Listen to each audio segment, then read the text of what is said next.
Today on the Full 40 podcast, I'm going to give you guys my thoughts on this week's AP Top 25.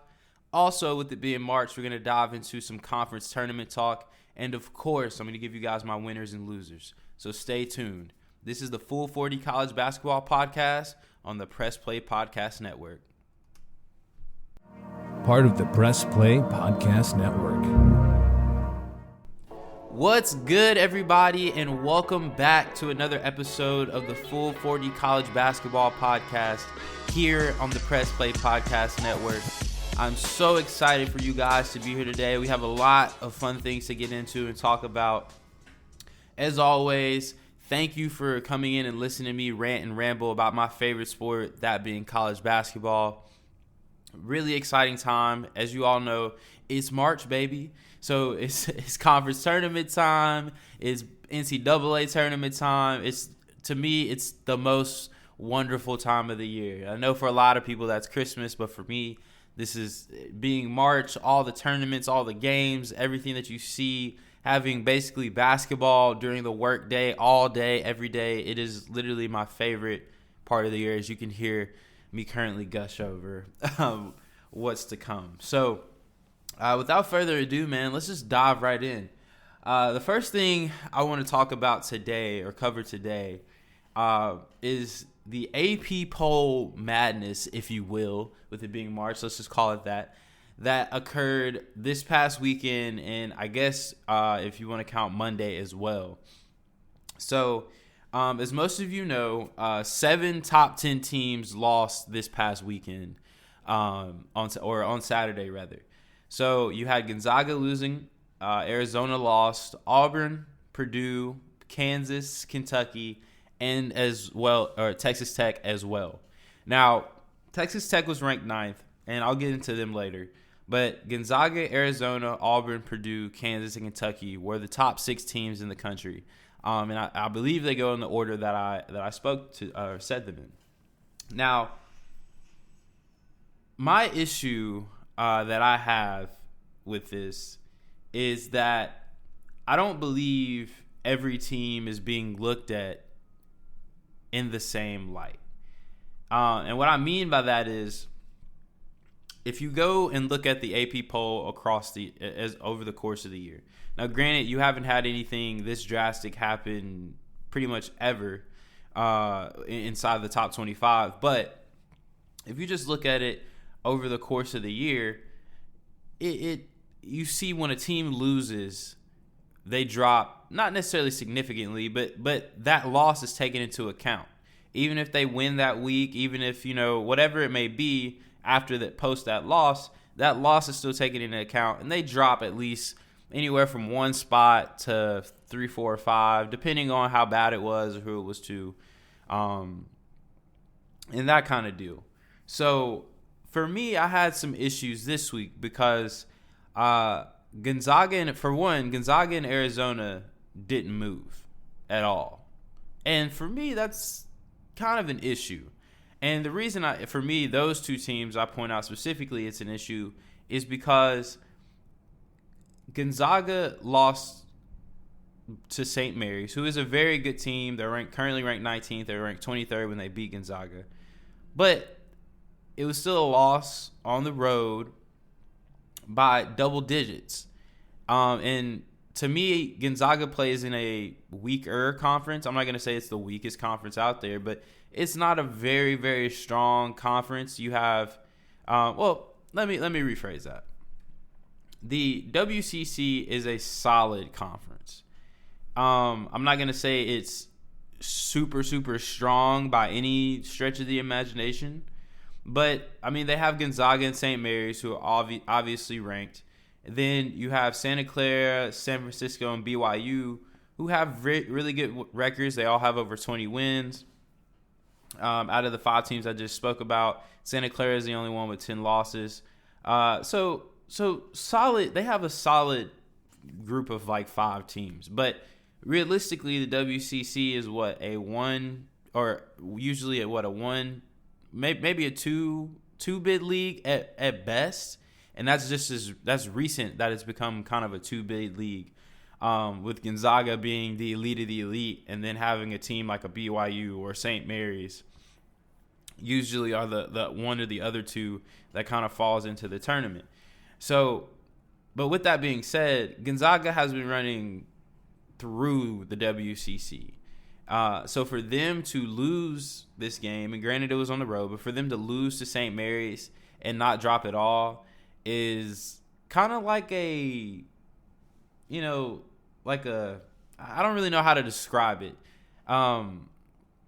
But if I was one of those teams who was ranked 1, like a Baylor or a Duke or someone like that, who took a loss maybe by 1 point or 2 point on the road or something, and I dropped like 4 or 5 spots, I would have an issue with it. I would look at it as, why is the media and the AP and everybody taking Gonzaga and what they do at such a high level when every day, especially if you're a Big Ten team, every day you're in the Big Ten, you're playing a good team. I don't even care if it's the worst team in the Big Ten. It's still going to be somewhat of a good game because that's how much talent that conference has.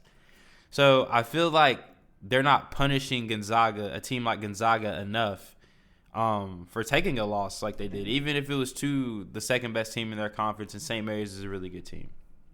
Now, moving on, Arizona is the other team that I had an issue with staying at 2. It did not make sense to me. They played a team in Colorado who isn't a bad team. I believe they were ranked to start the season, if I'm not mistaken. But even still, with that, they're still 19-10 or 18-10 at the time, 19-10 currently.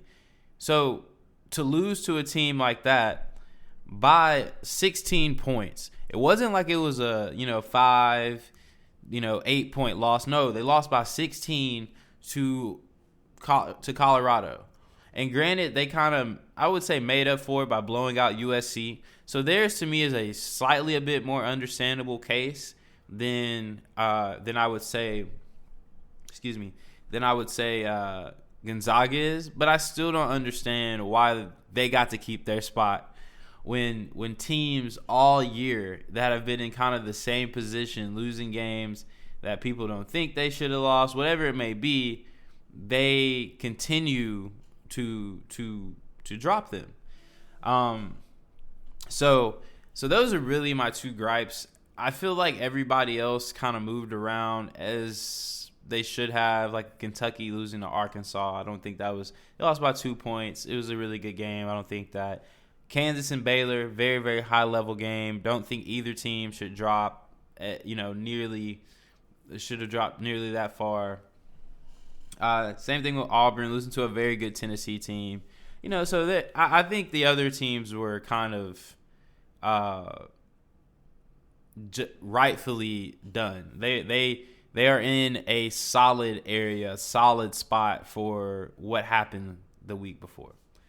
But with that being said, I wanted to give you guys my top 10 or what I thought this week's top 10 should have looked like. So, starting at number 1, and these 2 teams are interchangeable for me. So, I personally believe that Baylor should have been number 1.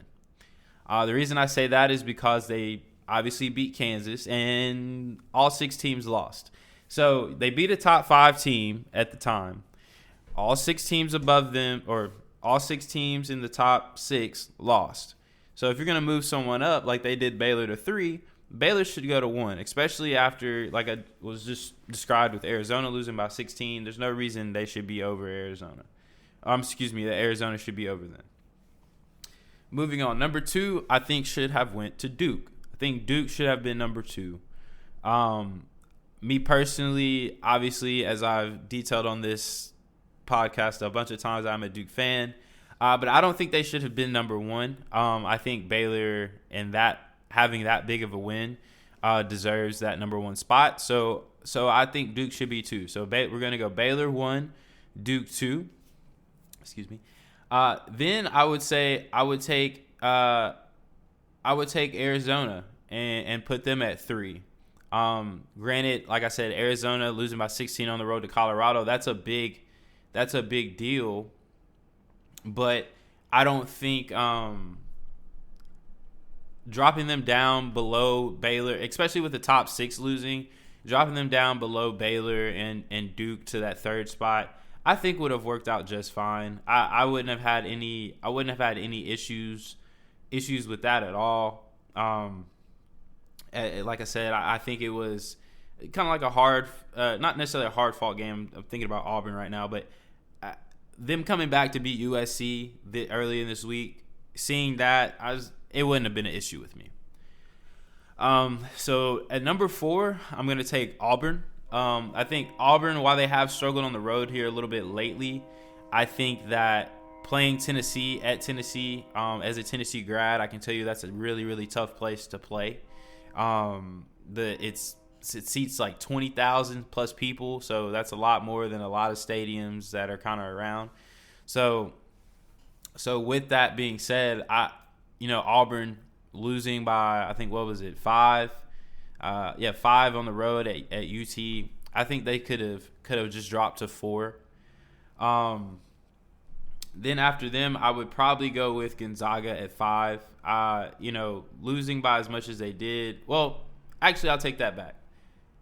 And I'm switching this on the fly. I'm going to put Kansas at 5 because obviously a loss to Baylor. I don't think you should drop that much when you lose to another top 10 team.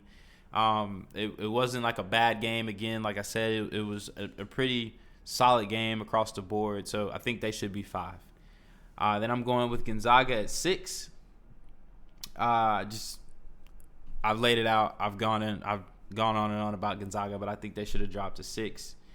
Then I would say to round it out, we're going Kentucky at 7. Purdue.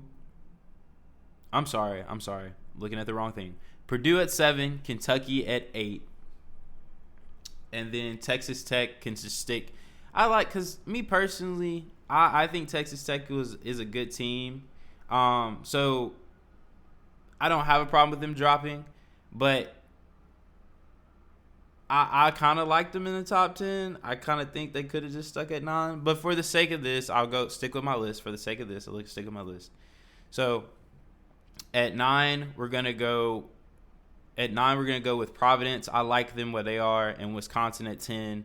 Big win over Purdue this past week. So I like how that rounds out. So to go back over it, we have Baylor at 1, Duke at 2, Arizona at 3, Auburn at 4, Kansas at 5, Gonzaga at 6, Kentucky at 7, Purdue at 8, Providence at 9, and Wisconsin at 10. So kind of similar to this week's AP poll, a little bit of difference here and there, like I said, but that's just me and how I'm looking at it. So, that, I think the AP poll, I don't think we should put too much merit into it anyway, but who doesn't like being ranked number 1 or being able to say their team's ranked top 5? So that's why I think it's a big deal. That's why I think it's a big deal that we get this right. I feel like I wouldn't say a lot, but I feel like there's some media members out there who don't watch the games, because there's no way that Gonzaga should have got 46 first place votes this week. This is ridiculous. That's just insane. Moving on, though. As I said earlier, it's March. So with March comes tournament time.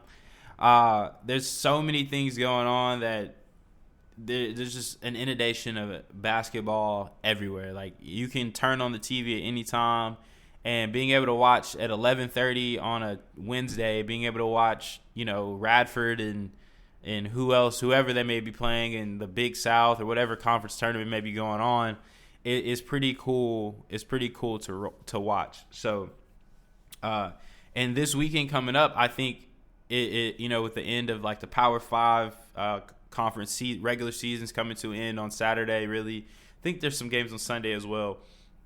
Excuse me, but really Saturday is the real heavy day. I think there's going to be a lot of fun going into next week. Especially this weekend, we have a lot of regular season conference races that are coming to an end. I think pretty much all of the bigger conferences are solidified. There's some teams that can still get a share, which I'll get into in a second. But I think pretty much they're all solidified. as I said, the Big 12, I believe, still has some shaking out to do.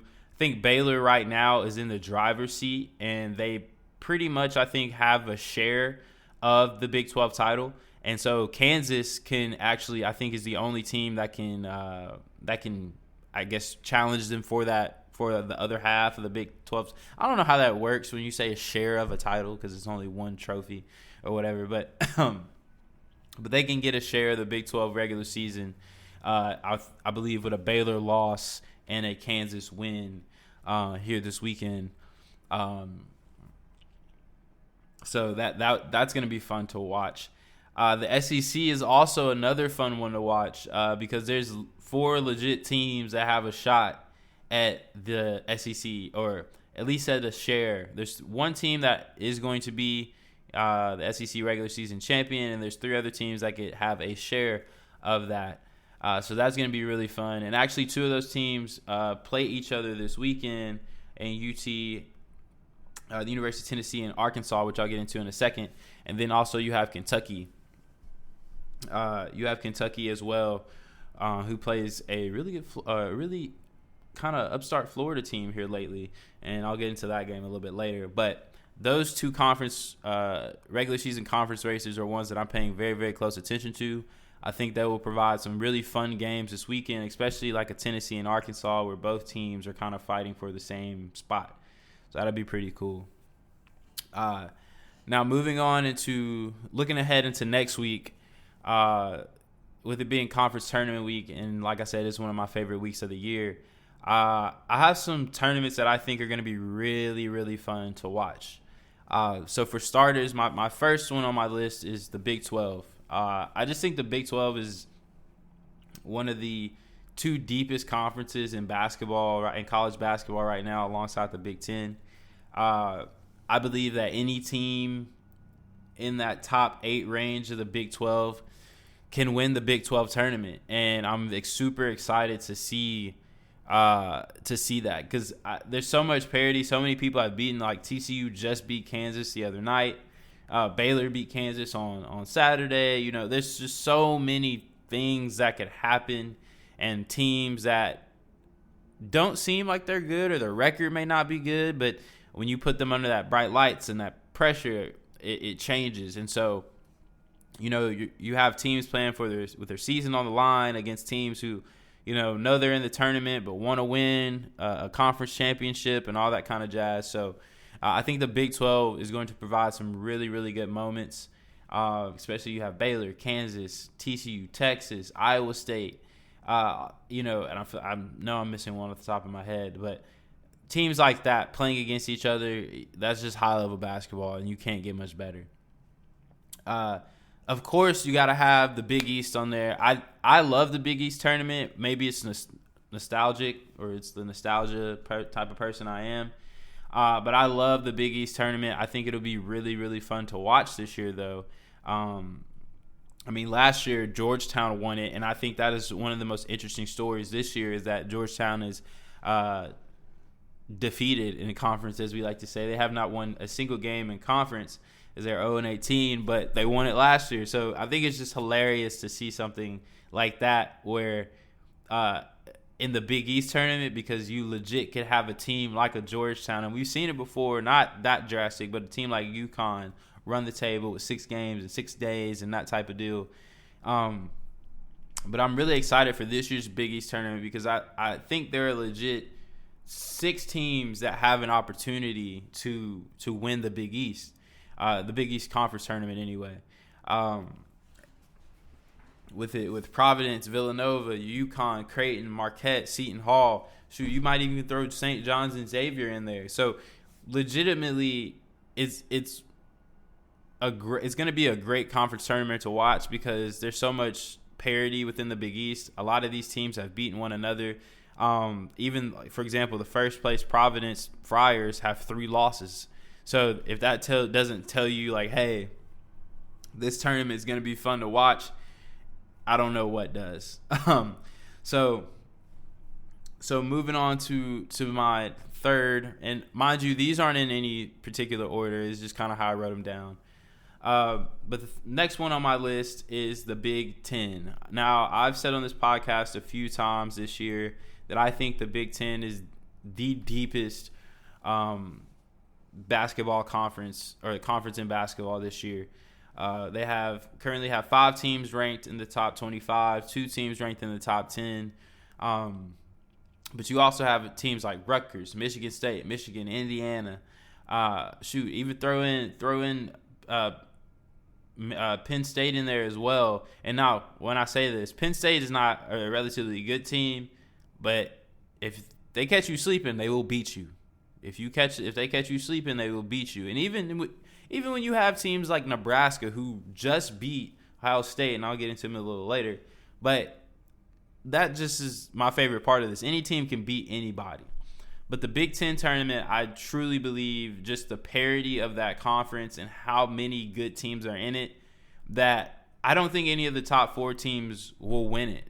And that's just, now that might be a stretch, but I don't think any of the top 4 teams will win it. Michigan kind of looks good right now in terms of they're finding their way. And Rutgers is another team that I love in the Big Ten tournament. I mean, they just beat Indiana last night. They've beaten some of the heavy hitters in the Big Ten, and they're essentially playing for a tournament spot to a certain degree because they're 17-12, have some solid wins. But if they have a solid end to the season and a solid Big Ten tournament, and they can go win or make it to the championship of the Big Ten tournament, they're in. Point blank period. In my opinion, they're in. So I'm super excited to watch that. Next up, and finishing off the Power 5 side of this, is the SEC. I think that there will be upsets in the SEC tournament, very similar to the Big Ten. I think the SEC is a very deep conference as well, and I see there's so many teams there that are kind of like the Big Ten and the Big 12 in this way that have beaten each other. And like I was saying about the Big East and Providence, Auburn's the number 1 team in the conference, and they have 3 losses. Every team after them with 4. And then after that, it goes to 8, 9, 11, 13 losses. So these teams are beating each other. And when you just look at the strength of this conference, when you get past those top 5 teams of Auburn, Arkansas, Kentucky, Tennessee, and Alabama, you go to Florida. You have that next tier, which is Florida, South Carolina, LSU, Texas A&M. Even throw Mississippi State in there. That next tier teams can beat all 5 of that first one. Last night Auburn was on the ropes by Mississippi State. So I truly think the SEC tournament could end up being the best tournament out of all of them. Now, saying that, I really personally like the Big Ten tournament. I think the Big 12 tournament. I think it might be the most competitive. But I think the SEC tournament has something to say about that. Next up, I want to go off the beating path a little bit. And I'm going to say a conference that I don't think anyone may be paying attention to. And that is the Conference USA. So right now, just looking at the standings, it is going to be very, very fun because the Conference USA, first off, has a few solid teams. So North Texas, UAB, Louisiana Tech, and MTSU all have 21 wins or more. So right there, you're starting off with a bang. Next up, you have Western Kentucky, who is no slouch. You have a team like Florida Atlantic, who is no slouch. So there's a lot of solid teams in this conference. And the cool part about it, or I guess cool because I'm not playing, is they're all playing for essentially one bid. They're with the Conference USA. So I just think with the talent that is within this conference and the fact that they're essentially a one-bid league, I feel like fireworks are destined to happen. I think anytime you have a one-bid league conference tournament, fireworks are destined to happen. I mean, being from Tennessee, I had an opportunity to watch the OVC tournament every year.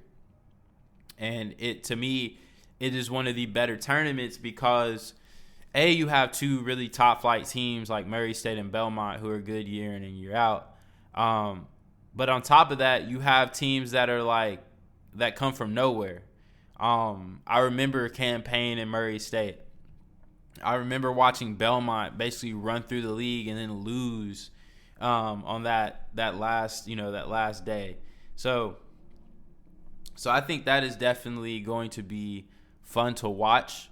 The Conference USA tournament, like I said, it's a one bid league, so I think that's one of the more fun tournaments to watch. So make sure you check that out. And last but not least, the Mountain West Conference.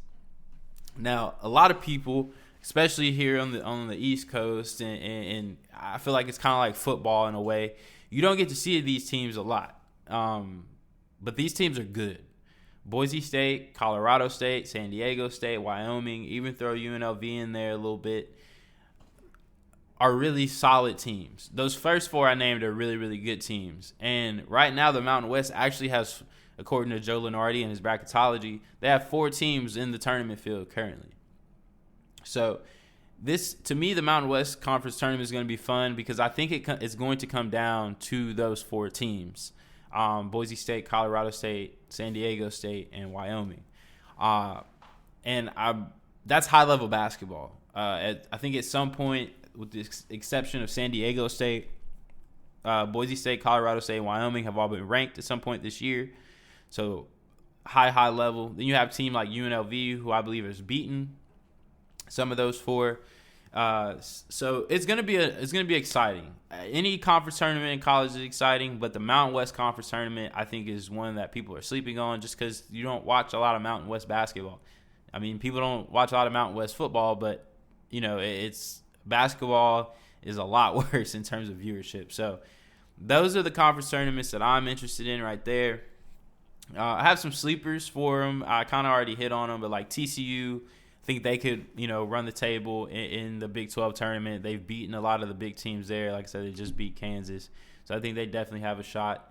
Seton Hall is a team I think that's underrated. The only team they haven't beaten in the Big East, I believe, is Villanova. So, and they played them close each time. So they have the pieces to do it.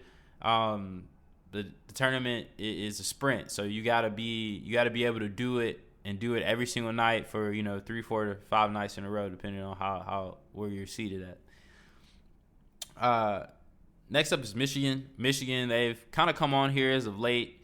They've been playing a little bit better. I think they feel that sense of urgency of we got to do what we got to do to get in the tournament.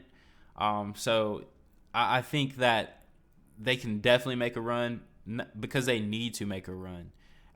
They need to get into the NCAA tournament, and basically the way you do it is finishing the season strong and going through your conference tournament, trying to make it to at least the semifinal or the championship game. Because in the Big Ten, by doing that, that means you've beaten at least two ranked teams on your way there. So that I think Michigan has a really good shot. And last but not least, my favorite team in terms of conference tournament, LSU. I think LSU is going to win the SEC tournament.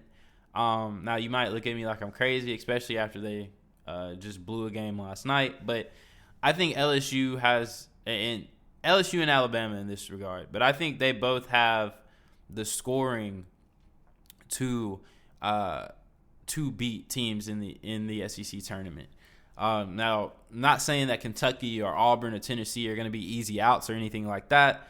I just like LSU. I like watching them play. I think that they have all the makings and all the talent to be as good as those teams. They just haven't put it together yet. They've had complete games, but they haven't had a complete stretch where they're just like dominating and not turning the ball over and, just playing the game the right way, as the old folks would say. So those are my 4 sleepers, going forward.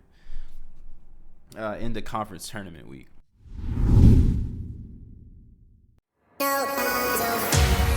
Hey everyone, it's JD from the Hyman Podcast. Backed by popular demand, I'm excited to let you know that new episodes of the Hyman Podcast will drop every other Monday on Apple Podcasts, Spotify, or wherever you listen to your podcasts. We're going to continue the conversations we started last season and keep having those hard conversations. There is so much in store for you this season, and I'm excited to share it with you. Subscribe today so you don't miss a single moment. The Hyman Podcast, part of the Press Play Podcast Network.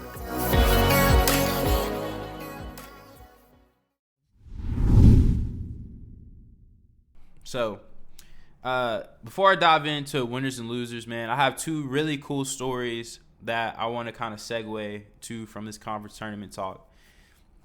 The first is about Paulo Banchero. He actually just received a deal, an NIL deal with NBA 2K. Now, a lot of you might be like, what is this biased Duke story? Get this.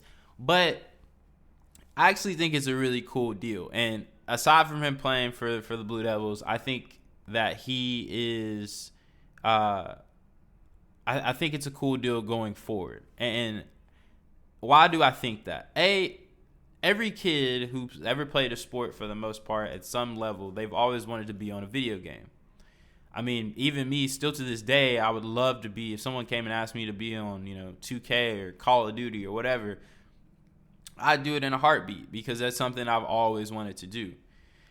So for kids nowadays, I think it's a really cool deal that 2K is reaching out to the younger generation and saying, like, hey, for your NIL deal, we'll put you in the game. Now, you have to earn it. It's not like something you can buy or anything. If you're familiar with 2K, they have seasons now in the multiplayer mode. So, you earn so much over your seasons. I think you get to level 40, then you get Paulo. So, really cool. And like going forward, though, I think it could lead to some really cool avenues, even working down to the high school kids that are getting the NIL deals. You could have things like the Overtime Elite guys or Overtime Elite teams. You have them on the game. You have things like, like when you have March Madness come around, you can have do an NIL deal with the March Madness mode and have all the, have the 68 teams right now because we don't have a college basketball video game. So you can create that mode in 2K with all the teams. So I think there's some really cool possibilities that can come from this. So I'm really interested to see, A, how it works, and B, where it goes from here.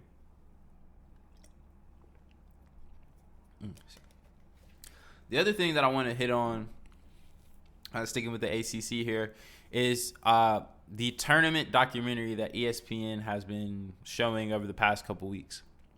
Now, I'm gonna be honest here. Originally, I wasn't a fan of the documentary. Not because I watched it and didn't like it, but I just thought it was just something, ESPN was just putting out, and I didn't really care, essentially. It didn't really move the needle for me. But the other day I had a chance, I had some time, so I just flipped one on. I was just interested because I do love sports history at the end of the day. So I was like, why not? Let me check it out. And come to find out, there were so many things within just that initial episode that I had no clue about when it came to conference tournaments and the ACC tournaments and all this other stuff.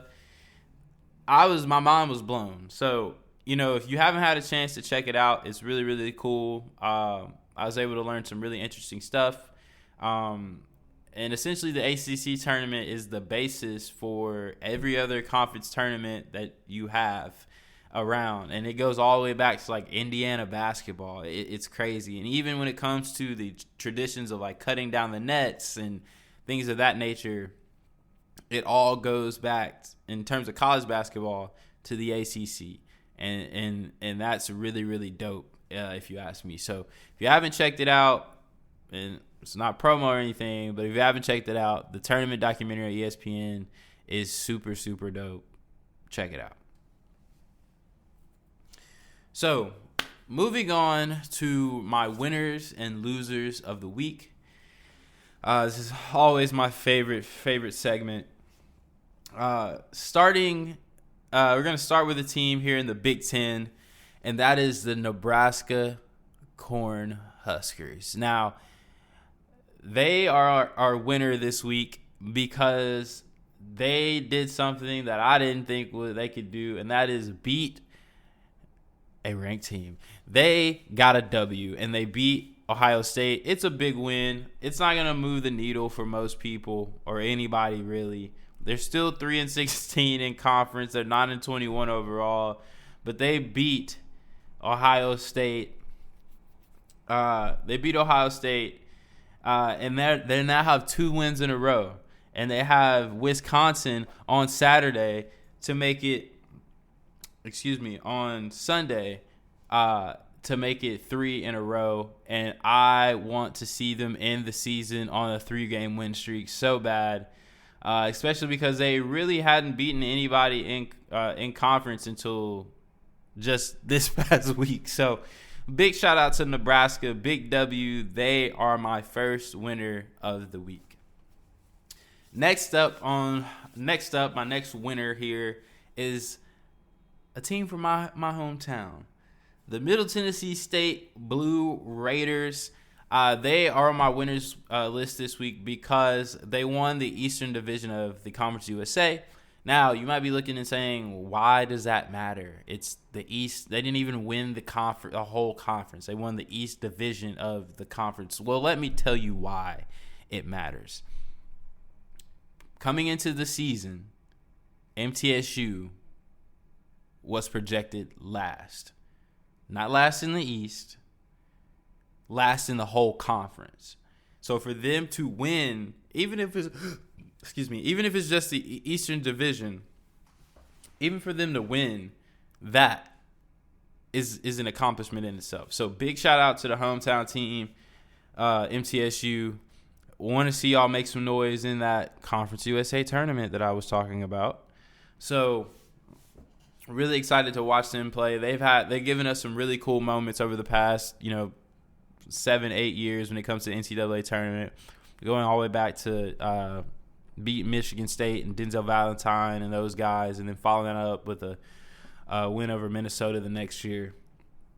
So, I don't know if their team is that strong or as strong as those teams were, but it's still going to be really fun to watch.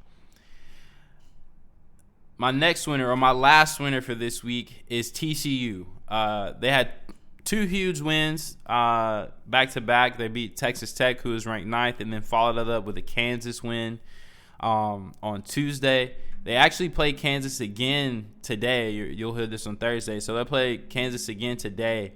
So I think that'll be a very interesting matchup, especially because, they just played them or whatever. So I think that could go either one or two ways, with them either A, being so gassed from having all that emotion and rushing the court and all that stuff, or B, it'll be a very close game. It's one or the other. So shout out to TCU, 2 big wins.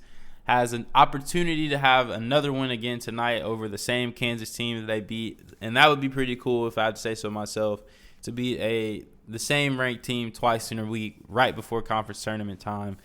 It would be really dope. So now, moving on to losers of the week, Big L7s. First up, we're going to talk about the Michigan State Spartans. Now, they did just beat Purdue, so I'll give them that. But you can't tell me that this Michigan State team, especially where they are currently, reminds you of the Michigan State teams of old. And what I mean by that is more of the steam that they have coming into the end of the season. Normally, and this is kind of like this every year now, we kind of come to expect it, but Tom Izzo teams usually pick up steam as the season goes on. Sometimes they're dominant throughout the year, but usually when it hits that, end of January, beginning of February time, they start to really pick it up and really turn it on. But that hasn't been the case. That hasn't been the case for this Michigan State team. Just looking at their schedule, they only have 2 wins in their last, 10 games. They've only had 2 wins in their last 10 games. And those wins, granted, one was over Purdue and one was over Indiana. So solid teams, solid wins, but Wisconsin, big spots. Wisconsin, they lost. Illinois, they lost. and they really had a chance to win that Illinois game. Iowa beat them by 26. And then Michigan just followed up with beating them by 17. So they are my losers this week because they don't have the steam that they normally have. And then when you lose to Michigan by 17 and Iowa by 26, it kind of diminishes you beating a Purdue. So that is loser number 1 for me this week. Next up, we have Ohio State. Now, I know I just talked about Nebraska, and I gave them all their props, but Ohio State is on my losers list for losing to Nebraska, but also because they lost to Maryland as well. Granted, they did beat Illinois before those 2 games, but I think those are 2 really, in my opinion, really bad losses, especially going into conference tournament time and NCAA tournament time when it comes to seeding. I think those will be looked at, well, not necessarily seeding at the conference tournament, but in the NCAA tournament for sure, I think those will be looked at as bad losses.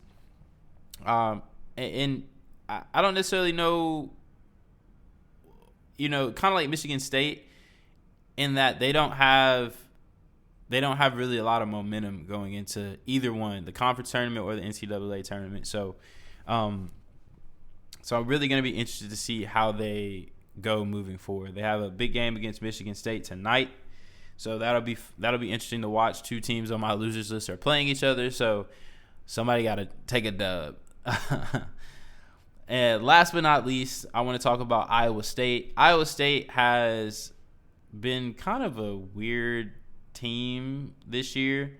They've gone through stretches where people were like, rank them, they're top 10, they're this, that. And then only for them to kind of fall out of favor and lose games they shouldn't lose and things of that nature.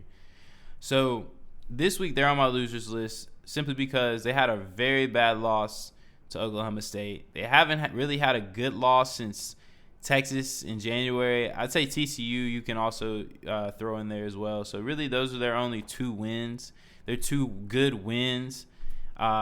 Since they had a very strong start to the season. They've beaten the teams they're supposed to beat, and they've lost to the teams they're supposed to lose to. So I guess that's, is what it is on that. But they have a big one this weekend against Baylor. On Saturday, against Baylor. So they can get back into the win column and back into my good graces of being off this losers list. But as of right now, they just aren't they're an okay team. They play solid defense, but other than that, they depend too much on Isaiah Brockington to score, and I think that's going to really hurt them both in the NCAA, for sure in the NCAA tournament, but in the conference tournament, I don't think it'll hurt them as much because you can have a player go off like Kemba did and win it. So yeah. So last but not least, I want to take a look ahead to this weekend, or the big games that are coming up, rather. As I just kind of profiled a little bit, the first one I want to hit on is one that's happening today, and that's TCU and Kansas. As I've said a few times, TCU just beat Kansas on Tuesday. I think that this game is a big game to solidify their spot in the tournament. I think if TCU can beat Kansas twice in a week, they are in. Not that they weren't in before, because they are currently projected a 9 seed, but they would be firmly in. There's nothing to worry about. Nothing that would move the needle going. That would happen in the conference tournament for them to have to be feeling like they're playing for their season. But on the flip side of it, and this is why I think it'll be a good game tonight, Kansas still has a shot at the Big 12 regular season title with a win. So I think both teams are going to come out. They're going to play hard because they both have something to play for. So, and especially with the game that just happened on Tuesday, these teams playing each other, I think that it'll really be a good game to watch. So I'm really excited. Sticking with the Jayhawks and moving into this weekend, Texas and Kansas are actually playing each other.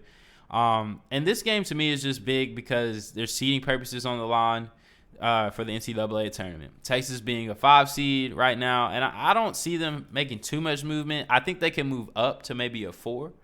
I don't see them really moving down. I think that's a good spot for them. But Kansas, on the other hand, is a 1 seed, and that's why the TCU game matters as well. So I think if Kansas takes care of both Texas and TCU, they are officially a 1 seed. But on the other hand, if they lose either one of these games, I truly believe that they could and would fall off of that one line, and a team like a Duke would rise up and grab one of those spots.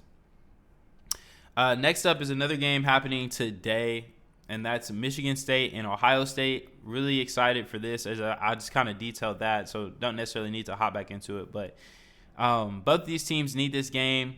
I think it would be a good, Q1 win for like a Michigan State for sure. Going into conference tournament time. So, like I said, I already hit on this game a little bit. Going to be a really good game. Really excited to watch it, which is crazy. I can't remember the last time I was really excited to watch Big Ten basketball before this year. But yeah, Michigan State, Ohio State. Make sure y'all check that out later tonight. Moving towards the weekend, Arkansas and Tennessee. The winner of this game would still be in the running for a share of the regular season title. I think Auburn has to lose for it to be for them to get the share. And tournament seeding is also on the line. And in the SEC tournament, that's really a big deal, I feel. Same with the Big Ten tournament. I don't think the Big 12 tournament matters as much, but I think seeding and matchups matters a lot in both the Big Ten and the SEC tournament. So huge game between Arkansas and Tennessee. Very excited to watch that. Next up, I'm going to talk about some UK and Florida. This is a huge game because there's so much that could happen. On the Florida side, they're currently on the bubble right now. They're actually in the next 4 out, according to Joe Lunardi. Me personally, I don't think they're in right now either.